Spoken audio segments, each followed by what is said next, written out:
they can find. The holidays are a time to relax and enjoy each other's company. Yet for some, there is no time to relax because each day is another struggle to survive. As you prepare to enjoy the warmth of the season, wouldn't it be great to share your joy with those who have so little hope? This holiday season, start a new family tradition. Send Operation Blessing a gift equal to what you will spend on your holiday meal. Your gift allows Operation Blessing to meet so many needs with food, comfort, and care. Needs that often go overlooked during the holiday season. Send your check to Operation Blessing, Virginia Beach, Virginia, 23463. And make sure, before you sit down to your holiday meal, that everyone else has been served first. Well, welcome back to the special teen edition of the 700 Club. Right now we have a real treat for you. My co-host for today, Tiffany Brissette, is going to share a special song. Here she is singing Say Yes.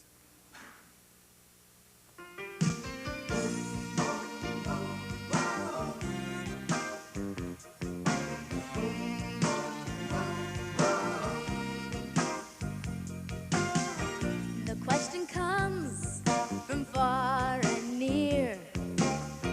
The pressure comes from our peers. They want to know just how far we go.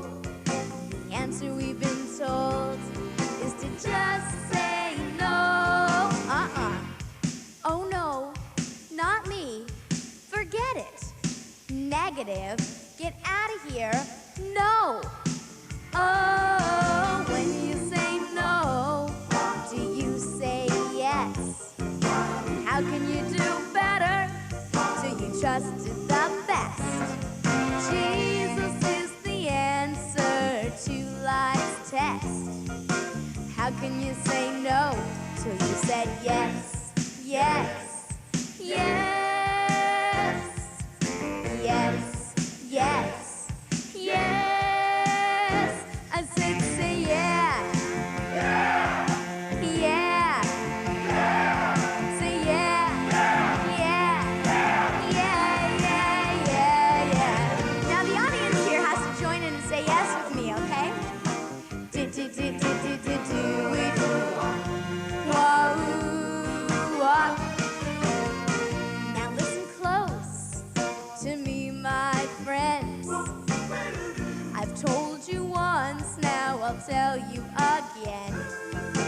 Jesus alone can give you strength to know when to say yes and when to say no. Oh no, not me. Forget it. Negative. Get out of here. No. Oh, when you say no, do you say yes? How can you do better? Do you trust the best? Jesus is the answer to life's test. How can you say no till you said yes, yes, yes, yes, yes, yes? I said say yeah, yeah,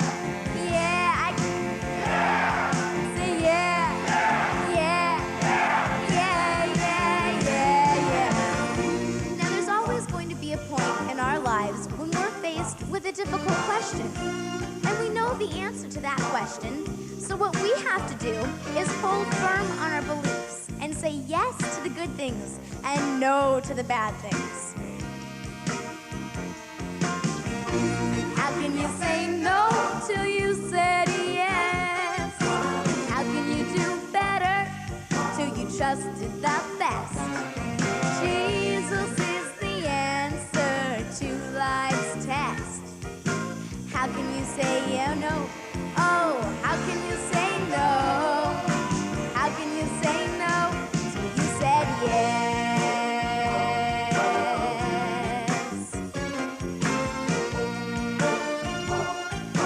Do, do, do, do. Whoa.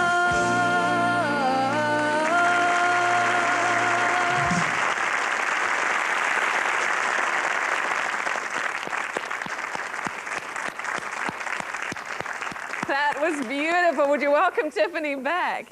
That was so beautiful. Grab a few, you deserve a rest.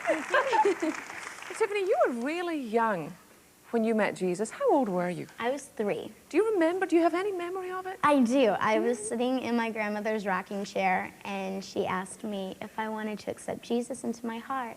And so I did, and I did that at that point. And then every day whenever I would take my nap, I would always have to listen to my Christian music so that I could fall asleep. And so ever since then, my relationship with Jesus Christ, when I got older, has just been building, and we have a really neat relationship, and so that's important to me. And we have quite a lot in common because I was raised just by my mum, and you were raised too by a single mum. Right. Has that given you a real special friendship, do you think, with her? Oh, definitely. I don't think that my mom and I would have been as close as we are if I had had a father. And I would not trade that for the world, just because my mom and I, we are like best friends. And it's wonderful. I love her so much, and she's always been so supportive of me. And I don't think that I could have gotten here without her today. And so God has really had his hand on both of us, and he's put us together, and so it's really exciting. Now, when you were just 6 years old, you said, Mom, I want an agent. Did you know that you wanted to be in show business? I was really precocious when I was younger, and I would always stand on the coffee tables and sing to my mother's friends, and so I did a lot of things like that. It wasn't like I was really shy and timid, and so and then I did a lot of theatrical work, and I really loved doing that. And then when I was in a pageant, one of the judges was an agent, and so she asked my mom if my mother would be interested in putting me in the business, and so my mom said yes, and that's how it started. And I auditioned for things, and then I got them, and so it was very exciting. Now, how old were you when you got the job on Small Wonder? I was 9, and I did it for 4 years until I was 13, so. Now, that had to be quite an experience to suddenly become so well known when you're just such a little girl. Did people recognize you around the place? Yes, they did, and that was an adjustment too, because it was very different. I mean, I never knew that anything like that could happen, and that people would actually stop me and say, oh, can I have your autograph, and aren't you the girl from Small Wonder? And so that was an adjustment.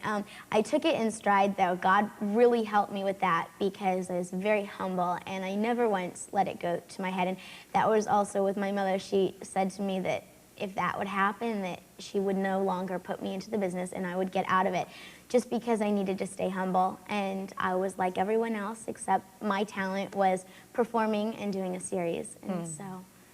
Now, as you look to the future, what do you think is going to be in your future? What are your immediate plans? I'm finishing school a year early. I'm graduating this year. And so that's really exciting for me. Hopefully, I'm putting my application in for Pepperdine University. And so hopefully, I'm just praying about things, and hopefully that will work out. I would like to, as of right now, not go into the business at all. I'd like to get my education first, and I think that that's very important, and I want to encourage all of the teenagers out there who are listening too. Education is such an important aspect of life today, and without it, it gets you nowhere, and it's just really, a lot of times people aren't as encouraging, and they don't really encourage all of you to get your education, to go to school, to do well, and to have plans and goals for the future.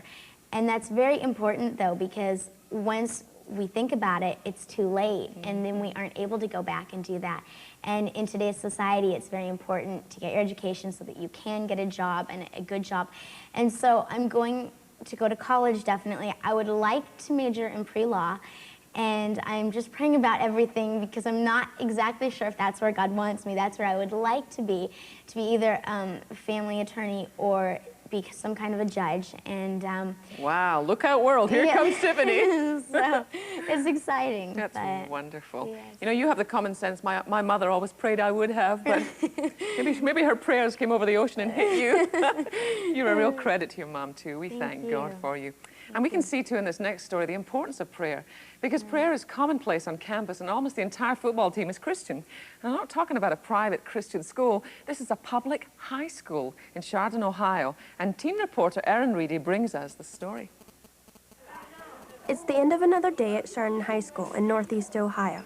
Lockers shut, books carried home, football practice begins. Just another day at just another public high school? Not quite. Listen in. I just please pray that you touch some people today.